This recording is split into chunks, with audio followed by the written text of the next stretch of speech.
Persuasion Chapter 6. Anne had not wanted this visit to Uppercross to learn that a removal from one set of people to another, though at a distance of only 3 miles, will often include a total change of conversation, opinion, and idea. She had never been staying there before without being struck by it, or without wishing that other Elliots could have her advantage in seeing how unknown or unconsidered there were the affairs which at Kellynch Hall were treated of such general publicity and pervading interest. Yet with all this experience, she believed she must now submit to feel that another lesson in the art of knowing our own nothingness beyond our own circle was become necessary for her.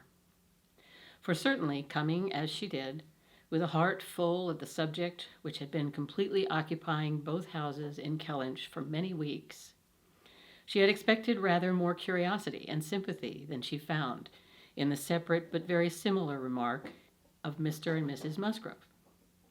"So, Miss Anne, Sir Walter and your sister are gone. And what part of Bath do you think they will settle in?" And this, without much waiting for an answer, or in the young lady's addition of, "I hope we shall be in Bath in the winter. But remember, Papa, if we do go, we must be in a good situation. None of your queen squares for us." Or in the anxious supplement from Mary of, "Upon my word, I shall be pretty well off when you are all gone away to be happy at Bath." She could only resolve to avoid such self-delusion in future, and think with heightened gratitude of the extraordinary blessing of having one such truly sympathizing friend as Lady Russell. The Mr. Musgroves had their own game to guard and to destroy, their own horses, dogs, and newspapers to engage them, and the females were fully occupied in all the other common subjects of housekeeping, neighbors, dress, dancing, and music. She acknowledged it to be very fitting that every little social commonwealth should dictate its own matters of discourse, and hoped ere long to become a not unworthy member of the one she was now transplanted into. With the prospect of spending at least 2 months at Uppercross, it was highly incumbent on her to clothe her imagination, her memory, and all her ideas in as much of Uppercross as possible. She had no dread of these 2 months. Mary was not so repulsive and unsisterly as Elizabeth, nor so inaccessible to all influence of hers. Neither was there anything among the other component parts of the cottage inimical to comfort.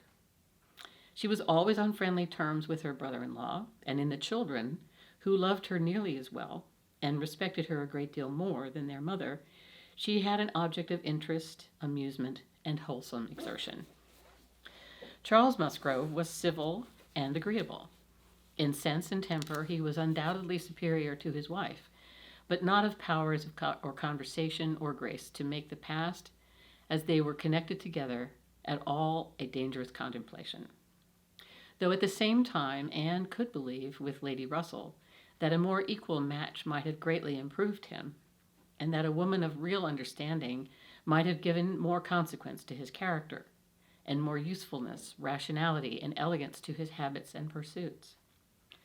As it was, he did nothing with much zeal but sport, and his time was otherwise trifled away without benefit from books or anything else.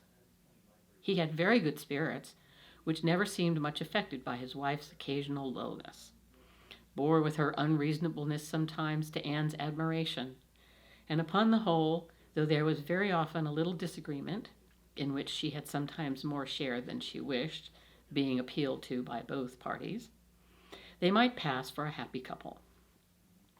They were always perfectly agreed in the want of more money, and a strong inclination for a handsome present from his father. But here, as on most topics, he had the superiority, for while Mary thought it a great shame that such a present was not made, he always contended for his father's having many other uses for his money, and a right to spend it as he liked. As to the management of their children, his theory was much better than his wife's, and his practice not so bad. "I could manage them very well if it were not for Mary's interference," was what Anne often heard him say, and had a good deal of faith in. But when listening in turn to Mary's reproach of Charles spoils the children so that I cannot get them into any order, she never had the smallest temptation to say, "Very true." One of the least agreeable circumstances of her residence there was her being treated with too much confidence by all parties, and being too much in the secret of the complaints of each house. Known to have some influence with her sister, she was continually requested, or at least receiving hints to exert it, beyond what was practicable. "I wish you could persuade Mary not to be always fancying herself ill," was Charles's language. And in an unhappy mood, thus spoke Mary. "I do believe if Charles were to see me dying, he would not think there was anything the matter with me. I am sure, Anne, if you would, you might persuade him that I really am very ill, a great deal worse than I have ever known." Mary's declaration was, "I hate sending the children to the great house, though their grandmamma is always wanting to see them, for she humors and indulges them to such a degree and gives them so much trash and sweet things that they are sure to come back sick and cross for the rest of the day." And Mrs. Musgrove took the first opportunity of being alone with Anne to say, "Oh, Miss Anne, I cannot help wishing Mrs. Charles had a little of your method with these children. They are quite different creatures with you, but to be sure, in general, they are so spoiled. It is a pity that you cannot keep your sister in the way of managing them. They are as fine, healthy children as ever were seen, poor little dears, without partiality. But Mrs. Charles knows no more how they should be treated. Bless me, how troublesome they are sometimes. I assure you, Miss Anne, it prevents my wishing to see them at our house so often as I otherwise should. I believe Mrs. Charles is not quite pleased with my not inviting them oftener. But you know it is very bad to have children with one, that one is obliged to be checking every moment. Don't do this, and don't do that. Or that one can only keep in tolerable order by more cake than is good for them." She had this communication, moreover, from Mary. Mrs. Musgrove thinks all her servants so steady that it would be high treason to call it in question. But I am sure, without exaggeration, that her upper housemaid and laundry maid, instead of being in their business, are gadding about the village all day long. I meet them wherever I go, and I declare I never go twice into my nursery without seeing something of them. If Jemima were not the trustiest, steadiest creature in the world, it would be enough to spoil her, for she tells me they are always tempting her to take a walk with them. And on Mrs. Musgrove's side it was, "I make a rule of never interfering in any of my daughter-in-law's concerns, for I know it would not do. But I shall tell you, Miss Anne, because you may be able to set things to rights, that I have no very good opinion of Mrs. Charles's nursery maid. I hear strange stories of her. She is always upon the gad, and from my own knowledge I can declare she is such a fine dressing lady that she is enough to ruin any servants she comes near. Mrs. Charles quite swears by her, I know, but I just give you this hint, that you may be upon the watch, because if you see anything amiss, you need not be afraid of mentioning it." Again, it was Mary's complaint that Mrs. Musgrove was very apt not to give her the precedence that was her due, when they dined at the great house with other families. And she did not see any reason why she was to be considered so much at home as to lose her place. And one day, when Anne was walking with only the Miss Musgroves, one of them, after talking of rank, people of rank, and jealousy of rank, said, "I have no scruple of observing to you how nonsensical some persons are about their place, because all the world knows how easy and indifferent you are about it. But I wish anybody could give Mary a hint that it would be a great deal better if she were not so very tenacious, especially if she would not be always putting herself forward to take place of mamma. Nobody doubts her right to have precedence of mamma, but it would be more becoming in her not to be always insisting on it. It is not that mamma cares about it the least in the world, but I know it is taken notice of by many persons." How was Anne to set all these matters to rights? She could do little more than listen patiently, soften every grievance, and excuse each to the other, give them all hints of the forbearance necessary between such dear neighbors, and make those hints broadest which were meant for her sister's benefit. In all other respects, her visit began and proceeded very well. Her own spirits improved by change of place and subject, by being removed 3 miles from Kellynch, Mary's ailments lessened by having a constant companion, and their daily intercourse with other family, since there was neither superior affection, confidence, nor employment in the cottage to be interrupted by it, was rather an advantage. It was certainly carried nearly as far as possible, for they met every morning, and hardly ever spent an evening asunder. But she believed they should not have done so well without the sight of Mr. and Mrs. Musgrove's respectable forms in the usual places, or without the talking, laughing, and singing of their daughters. She played a great deal better than either of the Miss Musgroves, but having no voice, no knowledge of the harp, and no fond parents to sit by and fancy themselves delighted, her performance was little thought of, only out of civility or to refresh the others, as she was well aware. She knew that when she played, she was giving pleasure only to herself, but this was no new sensation. Excepting one short period of her life, she had never, since the age of 14, never since the loss of her dear mother, known the happiness of being listened to or encouraged by any just appreciation or real taste. In music, she had always been used to feel alone in the world, and Mr. and Mrs. Musgrove's fond partiality for their own daughter's performance and total indifference to any other person's gave her much more pleasure for their sakes than mortification of her own. The party at the great house was sometimes increased by other company. The neighborhood was not large, but the Musgroves were visited by everybody and had more dinner parties and more callers, more visitors by invitation and by chance than any other family. They were more completely popular. The girls were wild for dancing, and the evenings ended occasionally in an unpremeditated little ball. There was a family of cousins within a walk of Uppercross in less affluent circumstances who depended on the Musgroves for all their pleasures. They would come at any time and help play at anything or dance anywhere, and Anne, very much preferring the office of musician to a more active post, played country dances to them by the hour together, a kindness which always recommended her musical powers to the notice of Mr. and Mrs. Musgrove more than anything else, and often drew this compliment. "Well done, Miss Anne, very well done indeed. Lord bless me, how those little fingers of yours fly about." So passed the first 3 weeks. Michaelmas came, and now Anne's heart must be in Kellynch again, a beloved home made over to others, all the precious rooms and furniture, groves and prospects beginning to own other eyes and other limbs. She could not think of much else on the 29th of September, and she had this sympathetic touch in evening from Mary, who, on having occasion to note down the day of the month, exclaimed, "Dear me, is not this the day the Crofts were to come to Kellynch? I am glad I did not think of it before. How low it makes me." The Crofts took possession with true naval alertness and were to be visited. Mary deplored the necessity for herself.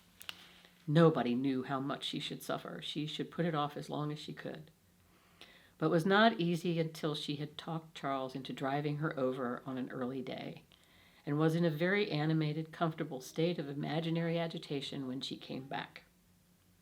Anne had very sincerely rejoiced in there being no means of her going. She wished, however, to see the Crofts, and was glad to be within when the visit was returned. They came.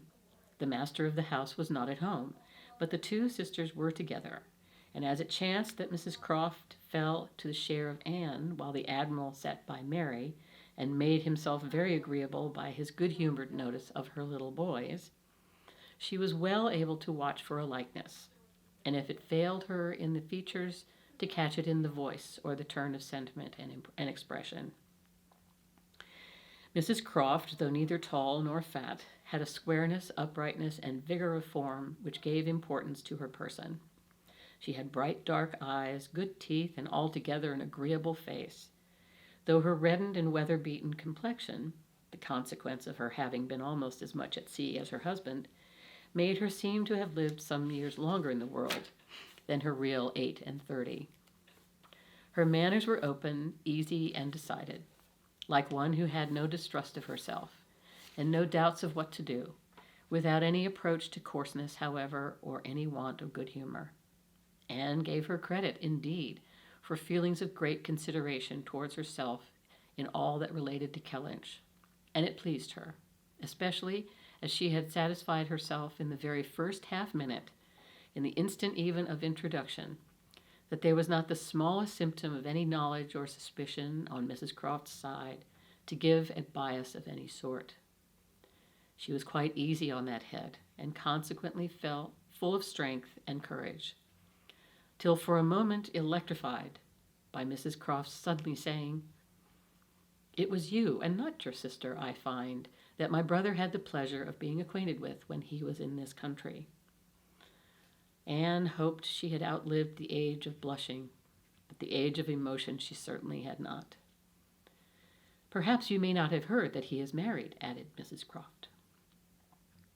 She could now answer as she ought, and was happy to feel, when Mrs. Croft's next words explained it to be Mr. Wentworth of whom she spoke, that she had said nothing which might not do for either brother.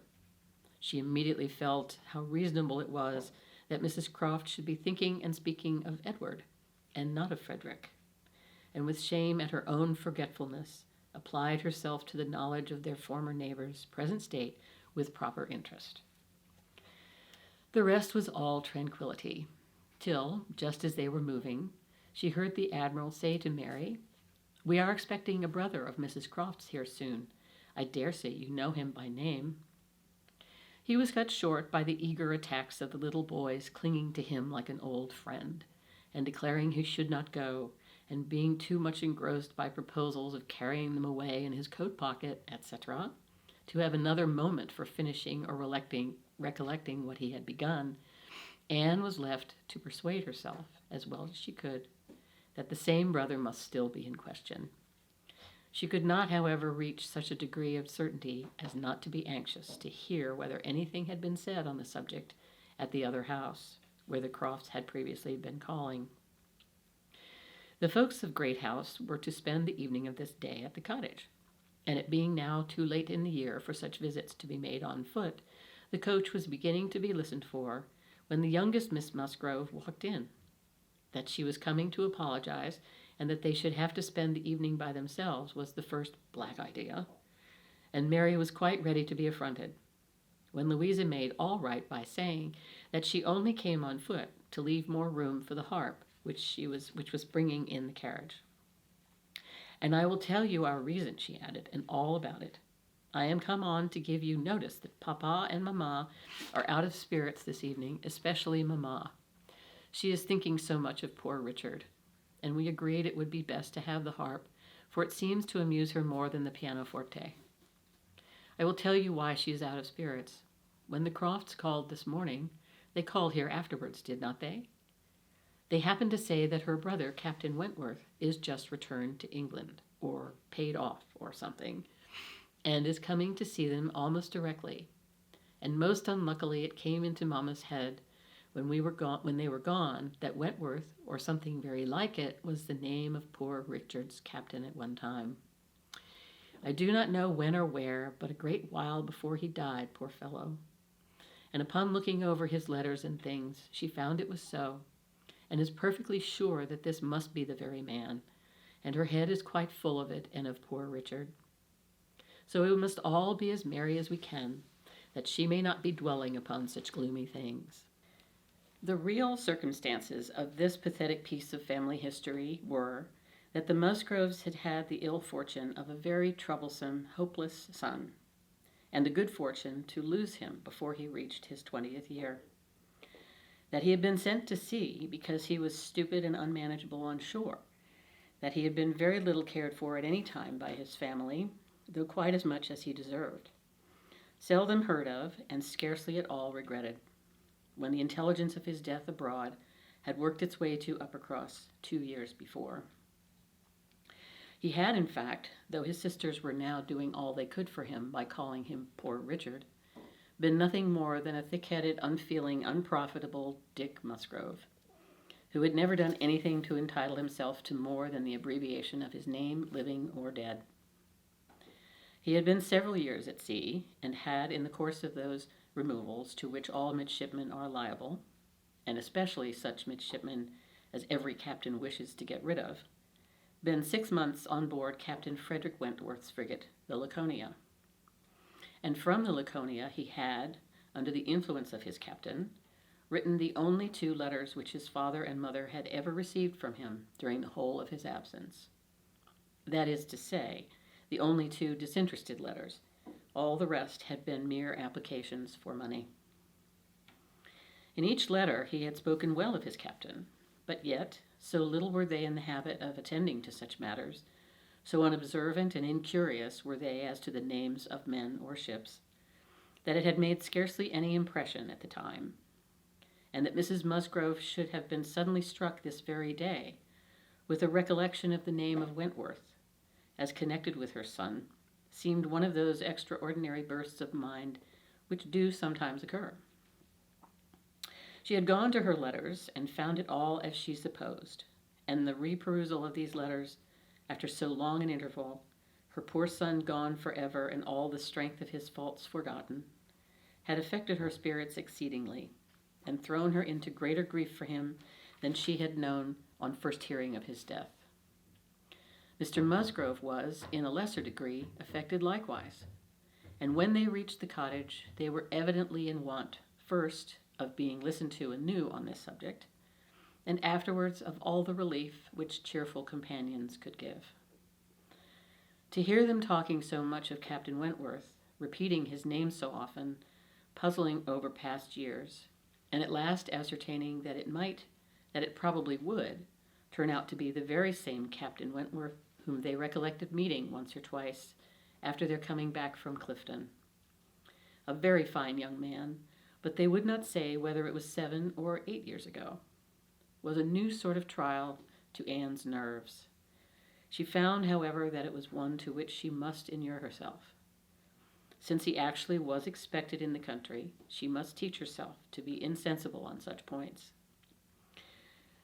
And not only did it appear that he was expected, and speedily, but the Musgroves, in their warm gratitude for the kindness he had shown poor Dick, and very high respect for his character, stamped as it was by poor Dick's having been 6 months under his care, and mentioning him in strong though not perfectly well spelt praise, as a fine dashing fellow, only too particular about the schoolmaster, were bent on introducing themselves and seeking his acquaintance as soon as they could hear of his arrival. The resolution of doing so helped to form the comfort of their evening.